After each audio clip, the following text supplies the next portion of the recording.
जय Hind, Vande Mataram. BSc second year के second paper में आप सबका स्वागत है।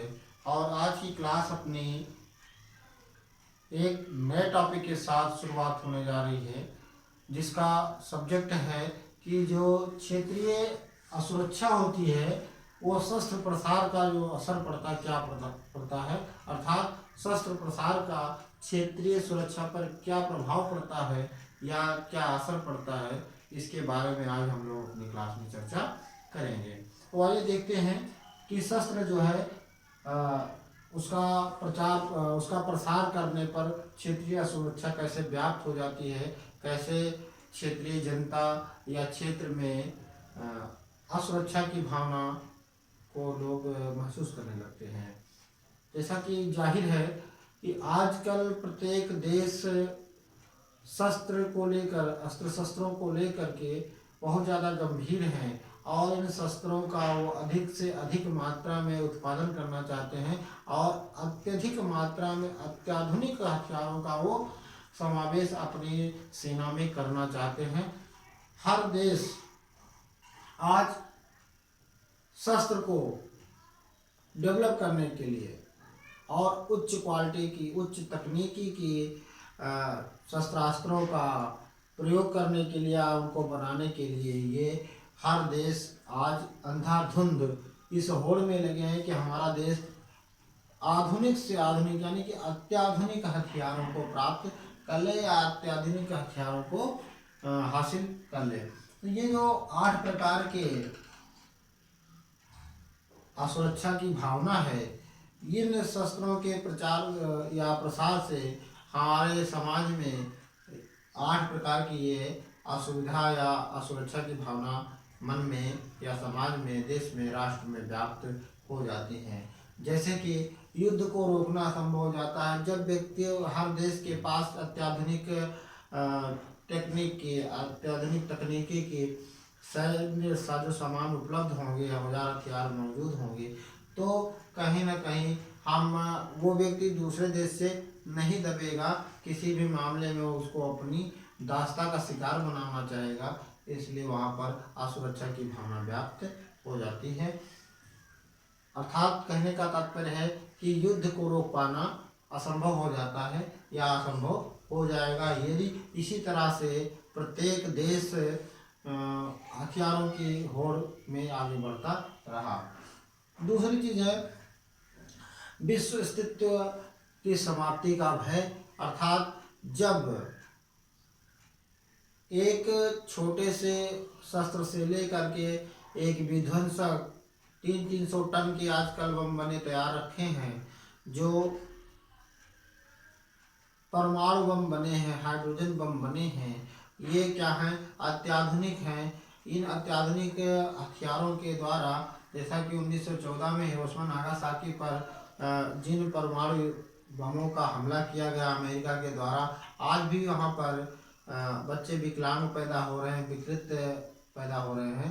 तो कहीं न कहीं से इस तरह से जब प्रत्येक देश अपनी क्षमता विकसित कर लेगा परमाणु हथियार की या शस्त्रों की, तो क्या होगा कि विश्व का अस्तित्व ही समाप्त होने के कगार पे हो जाएगा। यदि एक देश दूसरे देश पे हमला करेगा तो दूसरा देश भी कहीं चुपचाप नहीं बैठेगा। अर्थात कहने का तात्पर्य है कि शस्त्रों के प्रसार में कहीं न कहीं विश्व के अस्तित्व को समाप्त करने का ही दौर चल जाएगा, जिससे सुरक्षा की भावना नहीं रहेगी। हम अपने आप को या कोई भी देश अपने आप को सुरक्षित नहीं महसूस करेगा।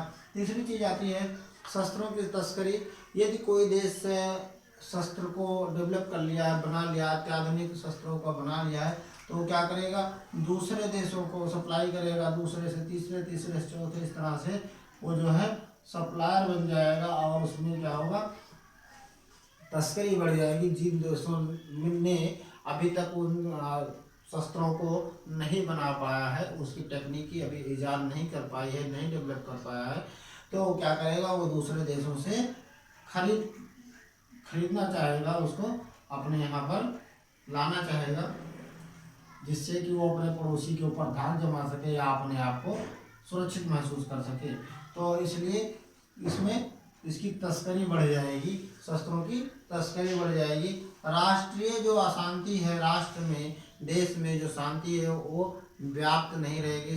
उस शांति को अशांति में व्याप्त होना पड़ेगा, क्योंकि हर देश, हर राष्ट्र चाहता है कि हम किसी दूसरे राष्ट्र के अधीन ना रहें।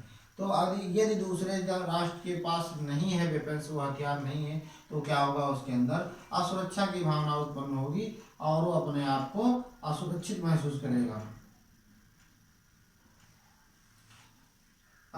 यानी कि अंतर्राष्ट्रीय या राष्ट्रीय असुरक्षा की भावना, अशांति की भावना उत्पन्न हो जाएगी।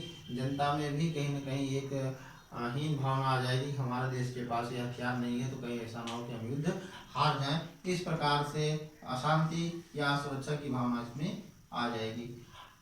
यदि किसी देश ने हथियार औजार कहीं से प्राप्त कर लिया है और उसका वो उपयोग सही नहीं कर रहा है, तो क्या होगा, वो आतंकवाद को प्रचार प्रसार में लगा देगा।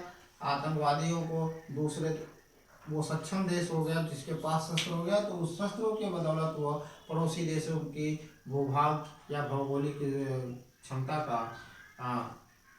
अनायास ही सदुपयोग करना चाहेगा, जिससे उसमें आतंकवादी प्रवृत्तियाँ भर जाएंगी। अर्थात वो दूसरे की सीमा को अपने सीमा में मिलाने के लिए तत्पर रहेगा, क्योंकि यदि वो दूसरे उस देश की अपेक्षा अपने आप को ताकतवर पा रहा है या उसके पास शस्त्र उससे अच्छे क्वालिटी के हैं। तो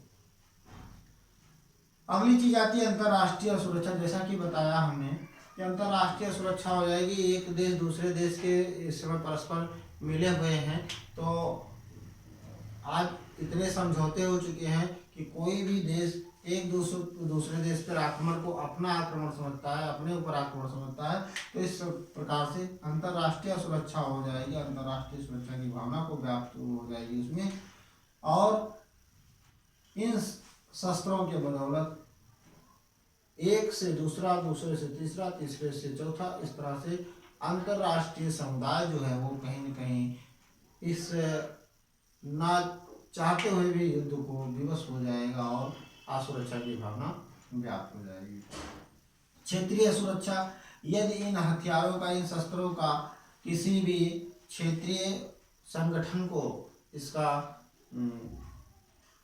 तस्करी के द्वारा ये शस्त्र प्राप्त हो गया कहीं न कहीं से, या उसकी नकल करके डुप्लीकेट कॉपी कर करके उसको बना लिया गया, तो क्या करेगा, क्षेत्र में जो सवर्ण, जो अपने आप को सक्षम मानते हैं, सक्षम व्यक्ति हैं, सामाजिक संगठन है, वो जो असक्षम व्यक्ति हैं उनको क्या करेगा, दबाने का, कुचलने का कार्य करेगा।